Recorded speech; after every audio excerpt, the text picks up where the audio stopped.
Welcome to Meenestham. Upcoming రివ్యూలోకి వెళ్ళిపోదాం. జేడీకేడీకి కొత్త కేసు వస్తుంది కదా.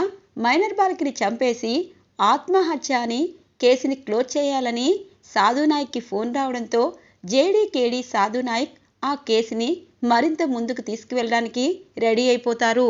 వాళ్ళకి సహాయంగా సింధు, రమ్య, కిరణ్ ఉండడంతో కేసుని ఉత్సాహంగా పూర్తి చేయడానికి ముందుకు వెళ్తూ ఉంటారు. ఆ 17 ఏళ్ల అమ్మాయి ఎవరో కాదు, మినిస్టర్ ఇంట్లో పనిచేస్తున్న పనివాళ్ళు అమ్మాయి. ఆ ఇంట్లో మీనన్ను చూస్తుంది ఆ 17 ఏళ్ల మైనర్ బాలిక. మీనన్ ఎక్కడికో వెళ్ళిపోయాడు. అలాగే మీనన్ మొన్నటికి మొన్న అందరి ముందుకొచ్చి మీడియాలో కనబడ్డం, అలాగే మినిస్టర్ ఇంట్లో ఉండడం చూసిన ఆ అమ్మాయి భయపడుతుంది. రేపు నన్ను కూడా వీళ్ళు అవయవాల దందా చేసి నన్ను కూడా చంపుతారు.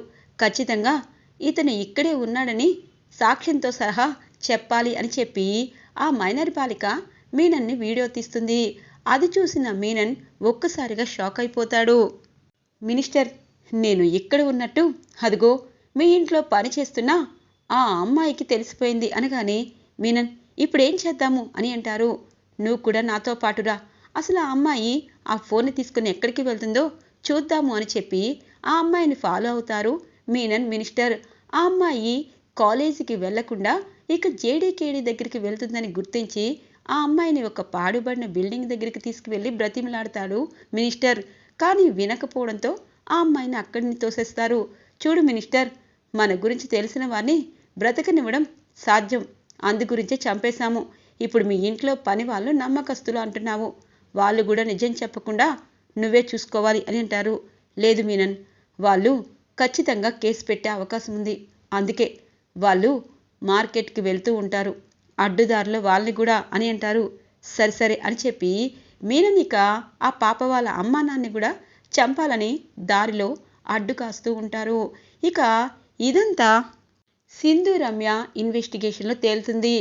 రమ్య వదిన, మీనన్ బ్రతికే ఉన్నాడు, అలాగే మినిస్టర్ మీనన్కి సహాయం చేస్తున్నాడు, వాళ్ళ ఇంట్లో పని వాళ్ళైనా వాళ్ళని చంపాలనుకుంటున్నాడు అనగానే ఉష్, నేను జేడీకేడీకి ఫోన్ చేసి అంతా చూపించాను, వాళ్ళు వస్తున్నారు, మనం వాళ్ళకి గాలం వేశాము. ఖచ్చితంగా ఈ హత్య వెనకాల మినిస్టరే ఉన్నాడని చిన్న అనుమానం నీతో సహా జేడీకేడీకి వచ్చింది కదా. ఎందుకంటే ఆ అమ్మాయి చెప్పుల గురించి నువ్వు చెప్పడం, అలాగే జేడీ మేడం అక్కడున్న బూటు అచ్చు ఖచ్చితంగా మీనందే అని తెలియడం, అలాగే మీనన్కి ఎవరు సహాయం చేస్తారని తెలిస్తే ఖచ్చితంగా హెల్త్ మినిస్టరే సహాయం చేస్తాడని అర్థమైంది. అంటే మీనన్ ఆ రోజు తవ్విన గోతు నుండి తప్పించుకున్నాడు, ఇక డైరెక్ట్గా ఇటువైపు మినిస్టర్ ఇంటికే చేరుకున్నాడని తెలుసుకున్నాం కదా. ఇప్పుడు మీనన్ని రెడ్డి హ్యాండెడ్గా పట్టుకోవడానికి జేడీ మేడం, కేడీ మేడం వస్తారు అనగానే ఓ, ఆ రోజు వాణ్ణి ఎన్కౌంటర్ చేస్తే బాగుండేది కదా అని అంటుంది సింధు. అలా చేస్తే ఏదో ఒక సమస్య వస్తుంది. సరే, మీనన్ బ్రతుకున్నాడని మన వరకు తెలిసిపోయింది. ఇప్పుడు వాళ్ళ అమ్మా నాన్నని కాపాడి ఇక మినిస్టర్ చేస్తున్న దందాలు మొత్తం బయటికి తేవాలి అని చెప్పి రమ్య అంటూ ఉంటే జేడీకేడీ చేరుకుంటారు. ఎక్కడా అనగానే నిజంగా మేడం చాలా తెలివిగా ఆలోచించారు. మనం ఆ అమ్మాయి చనిపోయిన పాడుబడిన బిల్డింగ్ ఉంది కదా, అక్కడే వాళ్ళ అమ్మా నాన్ని కూడా కట్టిపడేసినట్టు ఉన్నారు, అటువైపే కార్లు వెళ్తున్నాయి అని అంటుంది. ఇక రమ్య అవును, ఖచ్చితంగా అక్కడైతే డౌట్ రాదు అని అనుకుంటారు అక్క మేడం అనగానే సరే సరే, మీరు చాలా బాగా అన్ని క్లూలతో సహా తీసుకున్నారు, మేము నెమ్మదిగా అటువైపు వెళ్తాము అని చెప్పి ఇక మొత్తం రౌండ్ వేసేసరికి మీనన్కి అర్థమవుతుంది. జేడీ, నేను ఎక్కడున్నా నువ్వు నన్ను పట్టుకుంటావు కదా, ఇప్పుడు నిన్ను దొరికితే ఖచ్చితంగా ఈసారి నన్ను ఎన్కౌంటర్ చేస్తావు, అలా జరగకూడదు అని చెప్పి పొగబాంబు వేసేసి అక్కడి నుండి వెళ్ళిపోతారు. ఇక మీనన్ పొగంతా క్లియర్ అయ్యాక వాళ్ళ అమ్మా నాన్న స్పృహ కోల్పోతారు. ఒక్కసారిగా పాపం జేడీకేడీ వాళ్ళ అమ్మా నాన్నని హాస్పిటల్కి తీసుకువెళ్తారు. వాళ్ళ అమ్మాయి చనిపోయిన కారణంగా ఇక ఆ మినిస్టర్ చేసిన పాపాలని మేము ఎప్పుడు బయట పెట్టలేదు, కానీ ఈరోజు మా కూతుర్ని పొట్టన పెట్టుకున్నాడు, ఆ మీనను బ్రతికే ఉన్నాడు అని చెప్పడంతో ఈ సాక్ష్యం మీరు వచ్చి కోర్టులో చెప్పగలరా అని అంటుంది. చెప్పలేమమ్మా, మా కూతురు చనిపోయింది, ఇంకొక కూతురు కూడా అక్కడే ఉంది. ఆ మినిస్టర్ తన్ని కూడా చంపుతాడు. అందుకే మమ్మల్ని వదిలేయండమ్మా అని చెప్పి ఆ ఇద్దరు తల్లిదండ్రులు ప్రాధేయపడుతూ ఉంటారు. ఇక జేడీకేడికి ఏమీ అర్థం కాదు.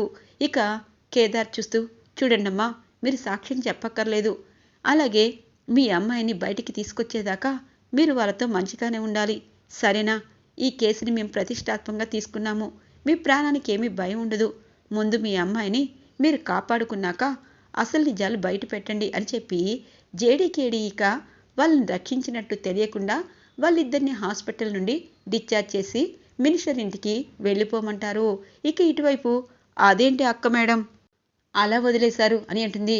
చూడు, ఆల్రెడీ తమ చిన్న కూతురు చనిపోవడంతో పెద్ద కూతురు క్షేమంగా ఉండాలని ఎవరైనా కోరుకుంటారు. ఇప్పుడు మీనన్ బ్రతికే ఉన్నాడన్న నిజం తెలిసింది. కానీ ఆ అమ్మాయి పాపం భయం లేకుండా మనకి కేసుని అందించాలనుకుంది. కానీ తన ప్రాణాలు కోల్పోయింది. తన అక్క ప్రాణాలైనా ఉండాలని మేము అనుకుంటున్నాం. అంతే. మీనన్ బ్రతికే ఉన్నాడని తెలుసు కాబట్టి ఇక మీనన్ ఎటువైపు నుండి ఏ దందా చేసినా ఈసారి తను ప్రాణాలతో ఉండకూడదని అనుకుంటున్నాను అని చెప్పి ఇక జేడీకేడి కేసుని అక్కడికి ముగించి సాధునాయక్కి వివరాలని చెప్పి ఇంటికి చేరుకుంటారు. ఇది ఇలా ఉండగా సురేష్ ఇంటికి వస్తారు. కౌశికి చాలా హ్యాపీగా ఫీల్ అవుతుంది. కౌశికి, మామయ్య గారు, అత్తయ్య గారు ఎలా ఉన్నారు అని అడుగుతూ ఉంటారు సురేష్. అందరం బాగానే ఉన్నాము. మీకు ఎలా ఉంది మామయ్య గారు అని అడుగుతూ ఉంటారు సురేష్. ఇంతలో ఆదిలక్ష్మి, అవునరా, మీ మామయ్య, మీ అత్తయ్య, నీ భార్య, పిల్లలుంటే చాలు. అమ్మ గురించి నువ్వు పట్టించుకోవా అనగానే, అమ్మా, ఇక్కడికి వచ్చావని తెలిసే కదా వచ్చాను అని చెప్పి అంటూ ఉండగా వైజయంతి, నిషి అలాగే యువరాజ్ అక్కడికి వస్తారు. ఇక బావగారు బాగున్నారా అని చెప్పి అడుగుతూ ఉంటారు. ఇక అయ్యో సురేష్, నిజం చెప్పాలంటే మీ అమ్మకి ఒంట్లో బాగాలేదనింది కానీ మా అందరినీ కొంచెం కూడా నిద్ర పట్టనివ్వటం లేదు అనగానే, అత్తయ్య గారు నేనున్నాను కదా అని అంటారు. ఇంతలో పిన్ని, మనం అత్తయ్య గారి విషయంలో ఎంత పాజిటివ్గా ఉన్నా తనకి మన బిహేవియర్ నచ్చటం లేదు. అది సురేష్కి తెలుసు అనగానే, తెలుసు కానీ భరించే వాళ్ళెవరు అని చెప్పి అంటూ ఉంటుంది వైజయంతి. ఇంతలో జగదాత్రి, కేదార్ స్కూల్ నుండి ఇంటికి చేరుకుంటారు. అన్నయ్య, సురేష్ అన్నయ్య ఎలా ఉన్నావు అనగానే, బాగున్నానమ్మా అని అంటూ ఉంటారు. ఏంటి బాబుకి అన్నప్రాసనని గుర్తుకొచ్చిందా అని అంటుంది. అంటే అనేలోపు, ఓ, మీరు అన్నప్రాసనలు, ఓణీ ఫంక్షన్లు మాకు చెప్తున్నారా ఏంటి? మొన్న కీర్తి పాపకి ఓణీ ఫంక్షన్ అయినా చెప్పలేదు. ఇదిగో ఈ అనామకులకి అలాగే ఈ ఇంట్లో పనిలేని వాళ్ళకి చాలామందికి ఆదరింపు ఉంది సురేష్. మనకి మాత్రం నీ భార్య కౌశికి ఏమాత్రం గౌరవం ఇవ్వట్లేదు అనగానే, అమ్మా, ఇప్పుడే వచ్చాను, హెల్త్ బాగాలేదన్నావు, హాస్పిటల్కి వెళ్దాము అని అంటారు. సురేష్ కాఫీ అని చెప్పి ఇక కౌశికి ఇవ్వడంతో, అన్నయ్య, రేపు మంచి రోజంట, దశమి, రేపు అన్నప్రాసన చేయిద్దామా అనగానే, అమ్మా జగదాత్రి, నిజంగా రేపు చాలా మంచి రోజు. ఎలాగూ అందరం ఇంట్లోనే ఉన్నాము. రేపు అన్నప్రాసన పూర్తయితే చాలా ప్రశాంతంగా ఉంటుంది అనగానే, అవును సురేష్, రేపు అన్నప్రాసన చేద్దాము అని అంటుంది. ఇక జగదాత్రి, కేదార్ ఇక అక్కడి నుండి వెళ్ళిపోవడంతో నిషి మనసులో అనుకుంటుంది, ఎవరు ఏం చేస్తారో నాకు తెలియదు కానీ ఈ యువరాజే నాకు అన్యాయం చేస్తాడనిపిస్తుంది. ఈ మహాతల్లి ఆదిలక్ష్మి ఆ అన్నప్రాసన ఏదో అయిపోయాక వెళ్ళిపోతే బాగుంటుంది.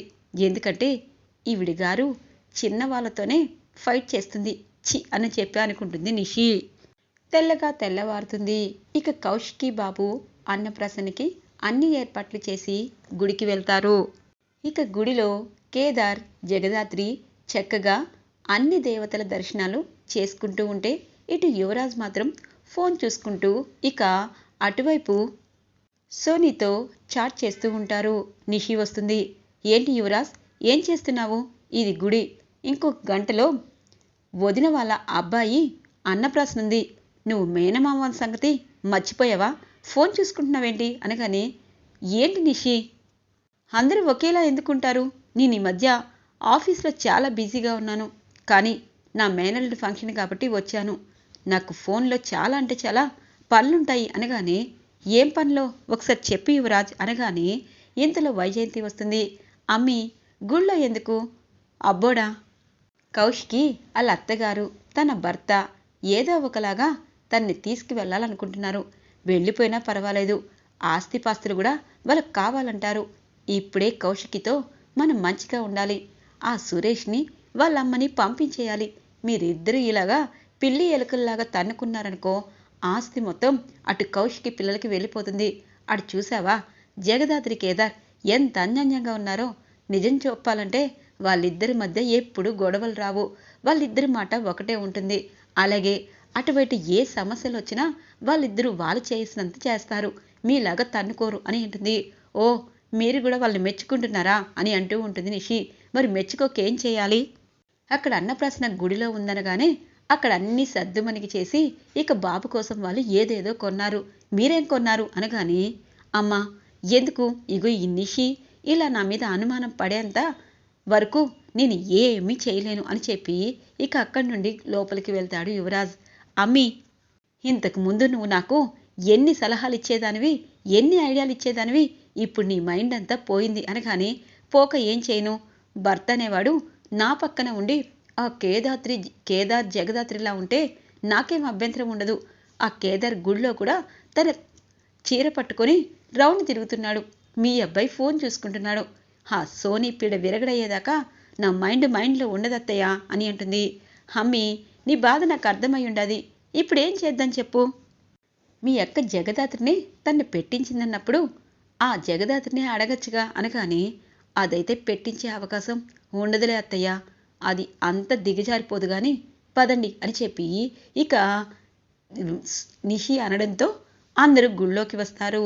ఇక కౌశికి ఒడిలో బాబు ఉంటారు. ఇటువైపు సురేష్ పక్కనే ఉండడంతో ఆదిలక్ష్మి అనుకుంటుంది, కౌశికి నీ వాళ్ళతో నా కొడుకును కూడా కలుపుకుంటావని నాకు తెలుసు. కానీ అన్నప్రాసన అయిపోని ఇక్కడి నుండి మీ అందరినీ నేను ఎలా తీసుకెళ్తానో, మీలో మీకు ఆస్తి తగాదాలు ఎలా సృష్టిస్తానో ఈ ఆదిలక్ష్మిని చిన్న చూపు చూస్తావా అని చెప్పి అనుకుంటుంది ఆదిలక్ష్మి. ఇక బాబు అన్నప్రాసనకి అన్నీ పెడతారు. ఇక బాబు పెన్ను పుస్తకం పట్టుకోవడంతో జగదాత్రి చాలా హ్యాపీగా ఫీల్ అవుతుంది. అన్నయ్య మీలాగా వదినలాగే, ఎందుకంటే వదిన ఛానల్ నడుపుతుంది, మీరేమో పత్రికా విలేకర్ అనగానే ఇక సురేష్ చాలా హ్యాపీగా ఫీల్ అవుతారు. ఇలా కౌశికి బాబు అన్నప్రాసన చక్కగా గుడిలో జరుగుతుంది. అమ్మ జగదాత్రి, శ్రీవల్లి కనిపించడం లేదు అని అంటారు సుధాకర్. అయ్యో మామయ్య గారు, తను ఉన్న ఆశ్రమంలో ఏదో ఫంక్షన్ ఉందంట, అందుకే 2 days అక్కడే ఉంటానని చెప్పి వెళ్ళింది కదా అనగానే, ఈరోజు వస్తాననింది కదమ్మా అని అంటారు. వస్తుంది, కానీ ఇప్పుడు కాదు మామయ్య గారు అని చెప్పి అంటుంది. సరే, ఒకసారి మీ ఇద్దరు వెళ్ళి శ్రీవల్లిని కలిసి రండి అనగానే, ఆ ఆశ్రమం వాళ్ళు చాలా మంచివారు, అలాగే శ్రీవల్లి అక్కడే ఉంది కాబట్టి వాళ్ళు చాలా నమ్మకంగా చూసుకుంటారు, మరేం పర్వాలేదు మామయ్య గారు అనగానే, శ్రీవల్లినా, ఎవరు అని అనేది ఆదిలక్ష్మి. ఒక్కసారిగా ఇక వైజయంతి షాక్ అవుతుంది. అమ్మో, ఇప్పుడు ఆ బిడ్డ ఆ శ్రీవల్లి గురించి తెలిస్తే నా క్యారెక్టర్ని అందరి ముందు తక్కువ చేస్తున్నది ఈ ఆదిలక్ష్మి. ఈవిడొచ్చేలోపు ఆ శ్రీవల్లి లేదు కాబట్టి సరిపోయింది, ఇప్పుడేం చేయాలి అని చెప్పి ఆలోచనలో పడుతుంది. అయ్యో జగదాత్రి, ఒకసారి మా పిన్నిని చూసావా ఎంత భయపడుతుందో? ఆదిలక్ష్మి గారికి నిజం తెలిసిపోయిందనుకో, అంటే శ్రీవల్లి మా పిన్ని కూతురే, పెళ్లి కాకముందు పుట్టిన కూతురే అని తెలిస్తే మా పిన్నిని అసలు వదలదు అనగానే, అవును కేదార్, నాకు కూడా అత్తయ్య గారి వైపు చూస్తుంటే బాధ అనిపిస్తుంది, ఇప్పుడేం చేద్దామో అనగానే, ఏమో, రేపు శ్రీవల్లి వస్తుంది, దాని తర్వాత ఏదైనా జరగచ్చు, మన ఇంట్లోనే చాలా చాలా పెద్ద గొడవలు అవుతాయి అని చెప్పి అంటూ ఉంటారు కేదార్. ఏమో, ఆ దేవుడే ఉన్నాడు. అలాగే ఈలోపు ఆదిలక్ష్మి గారు వెళ్ళిపోతే అని అంటుంది. ఎలా వెళ్తుంది? ఆవిడ గారు చూసావా మనందరి వైపు ఎలా కోపంగా చూస్తుందో, మనందరి భరతం పడుతున్నట్టు తన ముఖంలోనే ఫీలింగ్స్ ఉన్నాయి దాత్రి అని అంటారు. నిజమే కేదార్, ఏం చేద్దామో అని అంటుంది. ఏదో ఒకటి చేసే పని నీకే అప్పగిస్తున్నాను అని అంటారు కేదార్.